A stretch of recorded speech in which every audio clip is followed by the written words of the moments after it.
Para la realización de la actividad de aprendizaje de matemática discreta, lo que vamos a ver en el siguiente vídeo es la obtención de una máquina de estado finito a partir de su tabla de estado.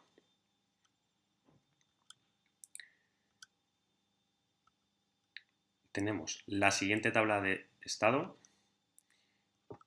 y viene diferenciada por su tabla de transición y tabla de salida.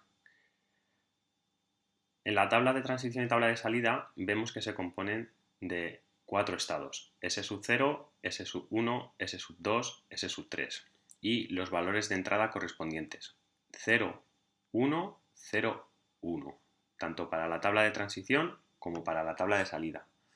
Lo primero que debemos de hacer es dibujar los 4 estados que se componen nuestra tabla: S0, S1, S2 y S3. Para la realización del gráfico, una vez dibujado los 4 estados, debemos partir del inicio, en este caso de S0. Si S0 nos vamos primero a la tabla de transición, si recibe un 0, nos moveremos a S2. Y si recibe en el valor de la tabla de salida un 0, su valor de salida será un 1. Analizamos para la entrada de S0 con el valor 1.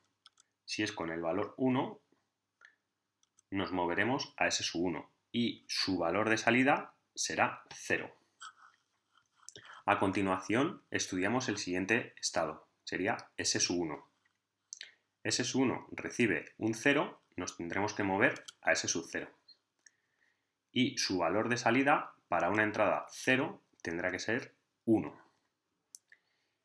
En la tabla de transición, si S1 recibe un 1, nos moveremos a S3.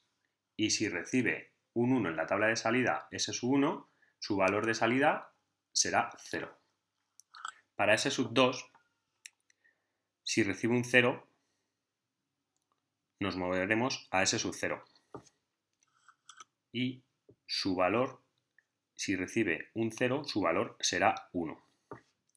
Para S2, si recibe un 1, en la tabla de transición nos moveremos sobre él mismo, pero el valor de salida, como indica nuestra tabla, si recibe un 1, su salida será 0. Por último, el estado S3. Si a la entrada recibe un 0, nos moveremos a S0. Y el valor de la entrada es 0, su salida será 1. Y si el valor de la entrada es 1, en S3 nos tendremos que mover a S2. Para el valor de entrada 1 en S3, su valor de salida correspondiente será 0. Muy bien, pues este es nuestro diagrama de estado a partir de nuestra tabla de transición y tabla de salida.